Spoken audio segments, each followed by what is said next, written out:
Os 27 senadores eleitos em outubro do ano passado tomam posse depois de amanhã. Vai ser no plenário da Casa, em Brasília.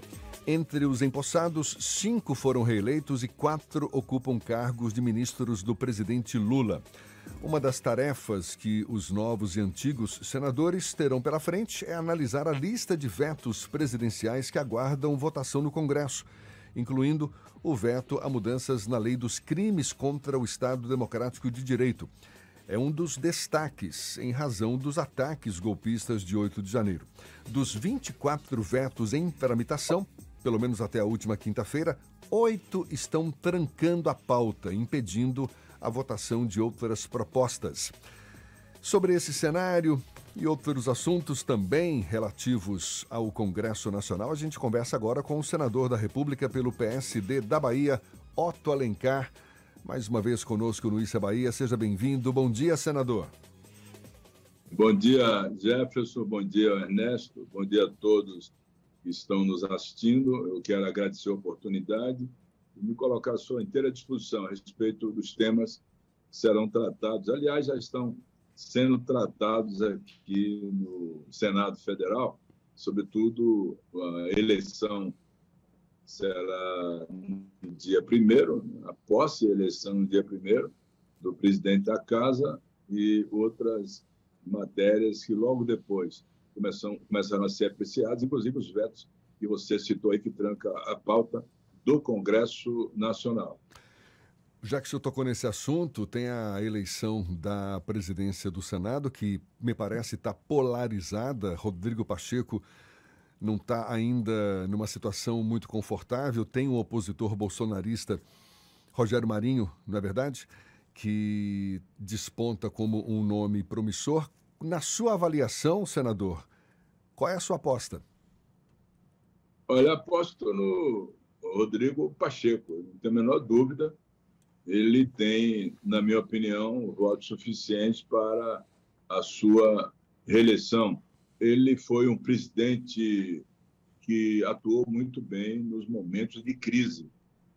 Você sabe que nós vivemos no período do ex-presidente Jair Bolsonaro, momentos de crise, quase elas todas, gestadas pelo Palácio do Planalto, pelo próprio presidente da República. E o Rodrigo foi um presidente equilibrado.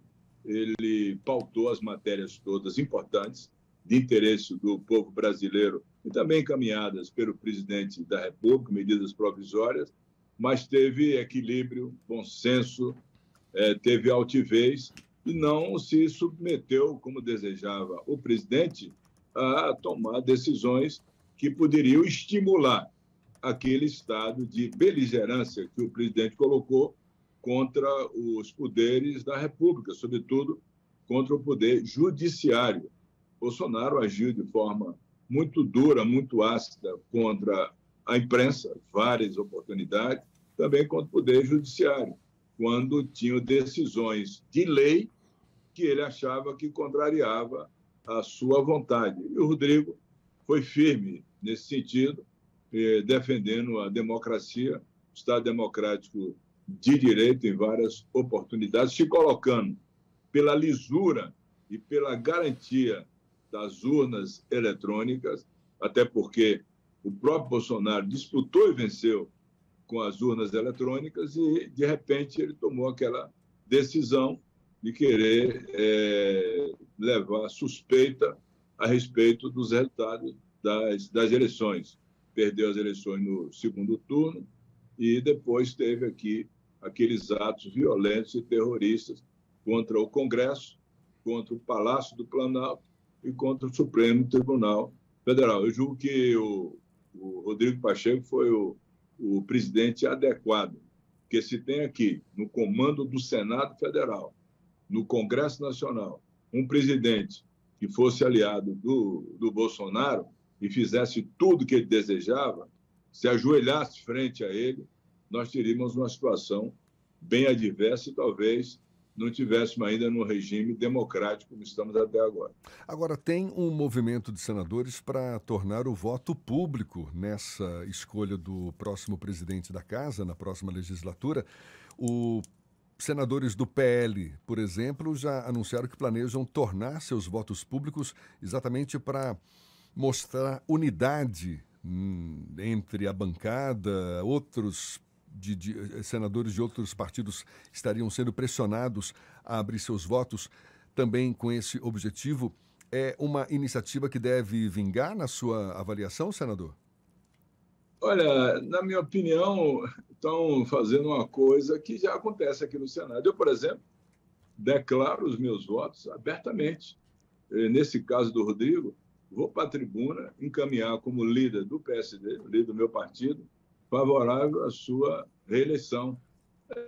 Não sei de onde partiu essa iniciativa de achar que um senador da República, ou um parlamentar, seja ele um deputado estadual ou federal, vai tomar a iniciativa de dizer que vota sim e depois, na escuridão do voto secreto, vota não.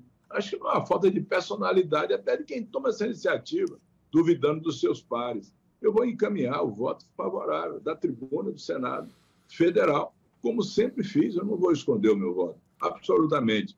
Quem tem direito ao voto secreto, precisa ter o voto secreto, é o eleitor. Ele vai votar secreto, porque é um direito dele de se manifestar. Agora, numa casa de decisões coletivas, como é o Senado Federal, da Câmara, todos sabemos com quem está votando, se manifestam.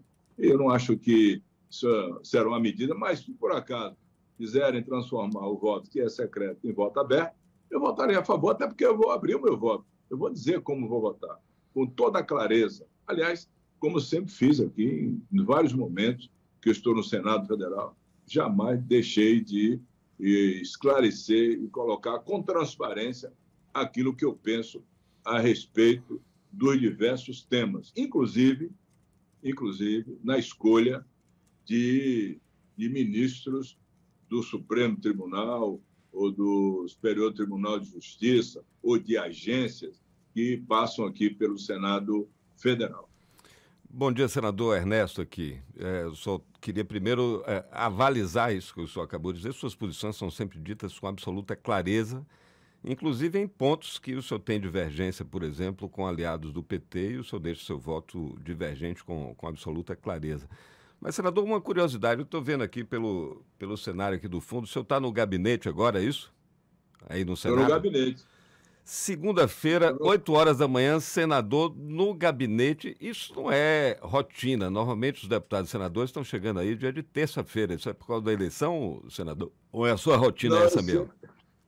É rotina mesmo. Eu sempre chego muito cedo aqui no Senado Federal. É do meu jeito de ser mesmo. Eu venho para aqui cedo, fico sempre, almoço por aqui pelo Senado também, e deixo aqui as instalações depois da deliberação no plenário do Senado, depois de participar das comissões. É uma maneira de proceder. Já de muito tempo, quando eu era secretário, era assim, os períodos em que eu ocupei cargo, chegava muito cedo, até porque é muita coisa aqui no Senado Federal. As pessoas pensam que o Senado Federal é um paraíso, não é assim, não. Aqui nós temos todas as comissões que tem a Câmara dos Deputados e temos 81 senadores para cuidar disso. Lá são 513 deputados federais. Portanto, eu participo agora, nesse período que está sendo concluído, de 5 comissões temáticas. Sou presidente da Comissão de Assuntos Econômicos e participo mais de 4 comissões temáticas para análise de temas diversos. E isso eu faço com muita alegria, até missão, né? De você ter que trabalhar para corresponder à expectativa daqueles que acreditam em você e no seu trabalho.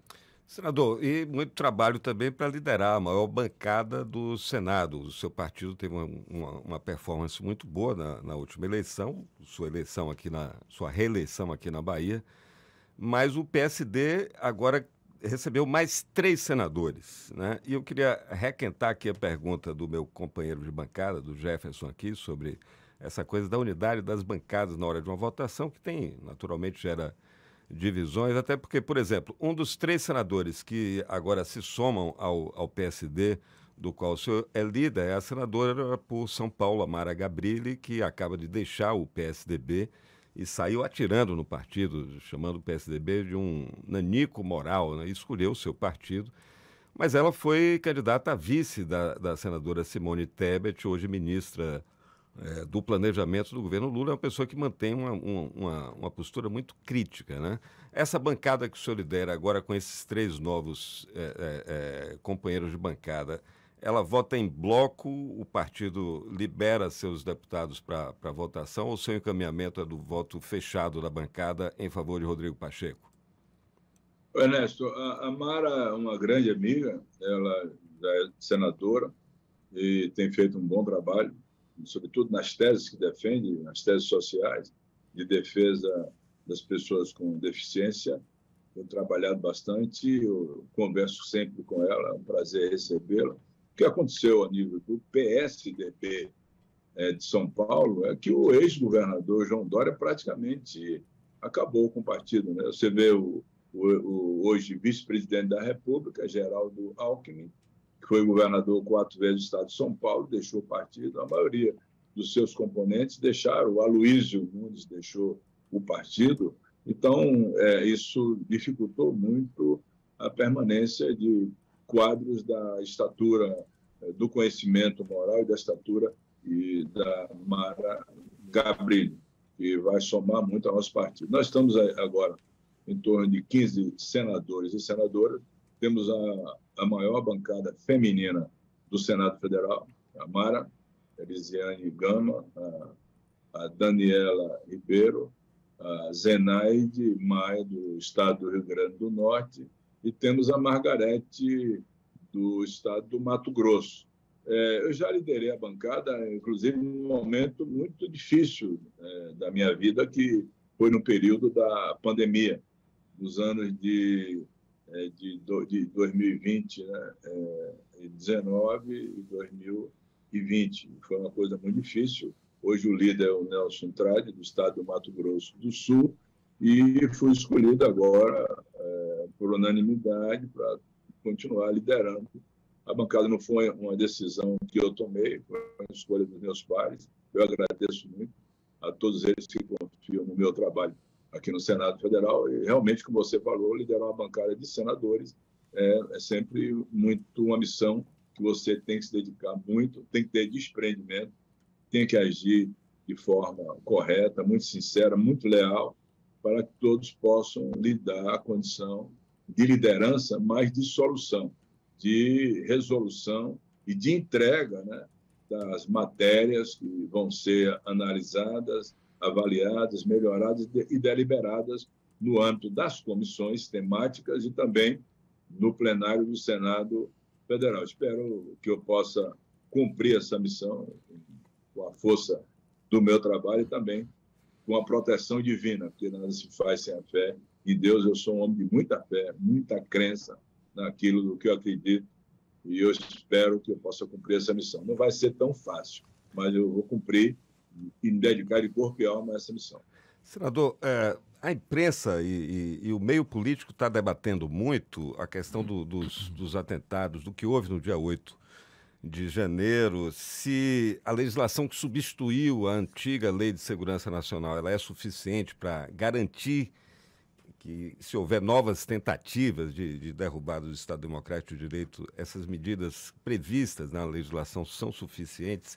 Nós estamos debatendo muito isso. Qual é a sua opinião sobre o que o Estado brasileiro tem hoje à disposição em termos de legislação, não apenas a Constituição, mas a legislação infraconstitucional, se é suficiente, se o senhor defende leis mais duras, punições mais duras, ou a gente tem já esse arcabouço jurídico seguro, suficiente? Acho que não. Ficou demonstrado isso agora. Já tem, inclusive, iniciativa do senador Renan Calheiro, uma PEC que ele apresentou, alterando a legislação, endurecendo mais as penas e também dando condição de que não aconteça e que não se deixe o presidente da República na capital federal, onde ele reside, o presidente, no Palácio da Alvorada, onde ele trabalha no Palácio do Planalto, tão exposto à decisão do governador do Distrito Federal, como foi o caso do Ibanez, que se omitiu, que não tomou as providências necessárias e houve essa complacência de parte, não toda, mas de parte desse colegiado da Polícia Militar do Distrito Federal, com também alguns membros, poucos membros, das forças que davam segurança ao Palácio do Planalto. É claro que um colegiado de centenas, milhares de componentes, como é o caso aqui da Polícia Militar do Distrito Federal e também do Exército Brasileiro, um ou outro possa mudar a sua posição de respeito à Constituição e das leis e tomar uma posição política. E o ex-presidente Jair Bolsonaro, ele politizou demais, tentou demais, ao máximo, politizar as Forças Armadas, Marinha, Exército e Aeronáutica. E conseguiu isso, sim, sem nenhuma dúvida. Vários dos seus seguidores participaram, ou de forma velada ou não, dos atos terroristas que aconteceram no Distrito Federal. Eu, por exemplo, estou apresentando uma proposta de emenda constitucional constituindo o Conselho de Segurança do Distrito Federal, que será deliberativo e liderado por um membro indicado ou titular do GSI. Ou seja, esse conselho vai dar a condição de que o governo federal tenha na segurança do Distrito Federal representantes não só do Poder Executivo, do Ministério Público, do Poder Judiciário, da OAB, que possa ter reuniões permanentes em caso de risco à democracia ou ameaça ao presidente da República. Ou se o presidente Lula ficou exposto, ele estava em Araraquara, se estivesse aqui em Brasília, poderiam até marchar contra o hotel onde ele estava hospedado, porque o Bolsonaro ele não permitiu, como outros presidentes da República que perderam as eleições, que o presidente Lula pudesse ocupar as dependências da Granja do Torto. Isso era rotina, sempre foi assim. O próprio Bolsonaro, quando o Michel Temer passou o governo, ele fez isso. Então, o presidente Lula ficou muito tempo no hotel aqui em Meliá, despachando lá nesse Itaí Araraquara. Se aquele grupo de vândalos e terroristas marchasse para lá, poderia colocar até em risco. Portanto, esse conselho vai ser um conselho que será presidido pelo indicado, ou quem estiver ocupando o cargo, no GSI, para, em qualquer atividade, convocar, inclusive, o secretário de Segurança do Distrito Federal e tomar as decisões que sejam de proteção ao Estado democrático de direito, além disso, ao próprio presidente da República, que não pode ficar exposto a qualquer tipo de ação terrorista, como aconteceu de vândalos, esses que atacaram as instituições e o patrimônio, que fica falando, o Ernesto Jefferson, e são conservadores. Conservador para destruir quadros, destruir o relógio, destruir as instalações, para quebrar os móveis, para destruir o patrimônio público. É isso que é ser conservador? Não. Não é que não considero que sejam conservadores. São terroristas, vândalos. E alguns, inclusive, como eu cheguei aqui na segunda-feira, foi no dia 8, dia 9 de manhã, a essa hora eu já estava no Senado Federal. Pela manhã, cedo. Quando cheguei pela garagem, tinha lá 40 e tantos presos pela Polícia Legislativa. Alguns, que eu tenho certeza absoluta, pelo porte, estavam ali contratados. Inclusive, a nossa Polícia Legislativa, que cujo responsável é o Morales, que conversou comigo, eu conversei com outros, eles tinham um treinamento de guerra de guerrilha, gente muito forte, fisicamente muito forte, que para segurar deu trabalho. Para prender eles aqui, não se feriu ninguém, mas para prender esses que eram treinados, deu muito trabalho. Eles quebraram, arrebentaram tudo. Eu cheguei no plenário com os vidros quebrados, com todas as instalações arrebentadas, cadeiras arrebentadas. No dia 9 de manhã, eu cheguei aqui e fiquei triste. Como pode atacar as instituições, quebrar o patrimônio, por dizer que são conservadores, seguidores do presidente da República? Ele estimulou muito isso, ele é muito culpado por isso. Tem que ser também responsabilizado. Seu ex-ministro da Justiça, da mesma forma, o Anderson Torres. Torres, que assume aqui a Secretaria de Segurança e viaja para os Estados Unidos para se encontrar por lá com o ex-presidente da República. O Bolsonaro estimulou muito isso. Não há como esquecer o 7 de setembro de 2021, onde ele chamou do meu exército, montou a cavalo e namorou, flertou com o golpe militar, que infelizmente não aconteceu, porque o exército, na sua grande maioria, 99,9% do exército brasileiro, da Marinha e da Aeronáutica, não aceitaram o golpe e também não teve apoio popular para que houvesse manifestações e estimulasse um outro golpe militar. Creio que depois do golpe militar de 64, eu, muito jovem, vivi isso.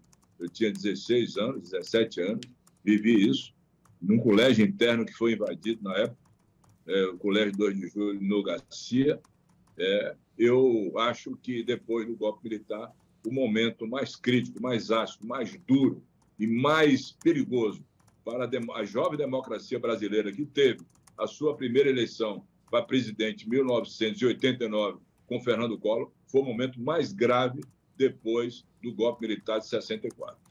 Senador, a gente está conversando aqui com o senador pelo PSD da Bahia, Otto Alencar. Para a gente encerrar, o governo Lula, tão logo assumiu o poder, aliás, antes mesmo, durante aqueles grupos de trabalho de transição, propagou-se muito a informação de que o cenário era de terra arrasada em todas as áreas. Não havia dinheiro suficiente para tocar os projetos ao longo desse ano. Qual o grau de dificuldade que o senhor acredita que o presidente Lula deve encontrar para poder liberar esses recursos, levando em conta o fato de que ele vai precisar negociar com o Congresso Nacional? Então, essa nova composição do Congresso, em particular do Senado, com a posse dos novos parlamentares agora a partir de fevereiro, já cria-se um cenário favorável ou, de fato, a oposição ao presidente Lula, que promete ser acirrada, vai dificultar esse esforço todo? E levando em conta também que tem o limite de gastos, não é, definido em lei, que espera-se o governo cumpra também. Olha, é terra arrasada mesmo. Eu acompanhei isso, eu fiz oposição responsável ao Bolsonaro. Ele deixou todos os ministérios com recursos bem escassos para as atividades. Não fosse a PEC da transição, o presidente não teria como sequer pagar o custeio operacional das atividades sociais, educação, saúde, sobretudo. A saúde, ele deixou com a defasagem de 30 bilhões de reais. Para você ter uma ideia, o orçamento da saúde em 2021 e 2020 foi de 200 bilhões de reais. Estava programado para 2023, 160 bi. Suplementou em 23 bilhões de reais para manter o sistema único de saúde num momento grave da vida nacional no que tange às sequelas deixadas pela Covid-19, que é uma doença que mata ainda, mas deixou muitas pessoas sequeladas que precisam de atendimento em várias áreas que terão que ter investimento. Portanto, teve que suplementar isso também na área de educação, nas áreas sociais. Isso amenizou, vai dar condição de fazer o mínimo necessário.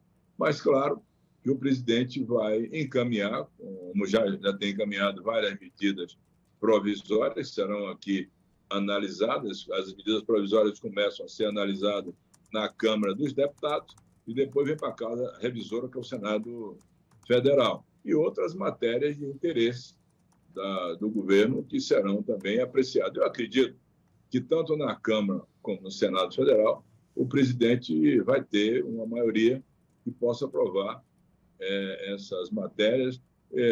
Nenhum senador ou nenhum deputado federal vai votar contra os interesses do povo brasileiro ou da gestão que seja favorável ao povo brasileiro. Eu, por exemplo, fui oposição 4 anos ao Bolsonaro, mas não deixei de votar o Auxílio Brasil.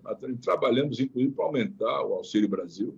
Votei o Auxílio Brasil faltando 3 meses para as eleições, mesmo apoiando o presidente Lula, porque complementava em R$ 200 o Auxílio Brasil, e outras tantas matérias que foram votadas tanto na Câmara como no Senado Federal.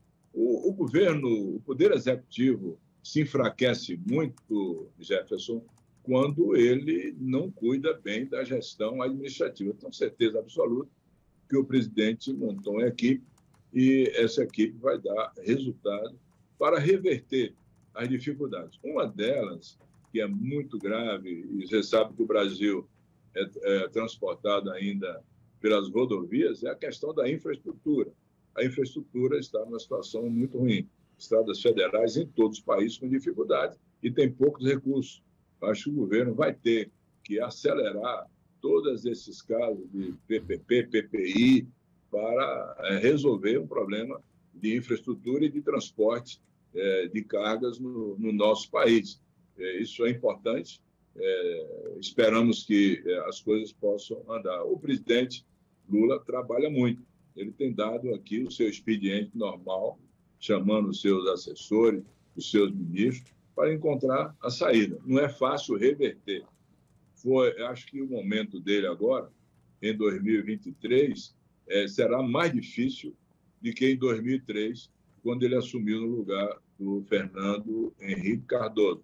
Vai ter mais dificuldade, porque tem algumas áreas que ficou o ex-presidente Bolsonaro, deixou numa situação bem adversa, saúde, educação, infraestrutura e outras atividades que deixaram muito a desejar no período Bolsonaro. Bolsonaro deixou o governo, a eleição não foi eleição fácil, se ganhou com uma margem pequena de votos, mas o presidente da República, ex-presidente da República, não vai deixar saudade, absolutamente, embora tenha tido muitos votos, até porque ele governou o Brasil criando crises permanentes, agudas, graves, que o Congresso Nacional e o Poder Judiciário tiveram a altivez de conter os arroubos, né, os impulsos, os espasmos governamentais do ex-presidente Jair Bolsonaro.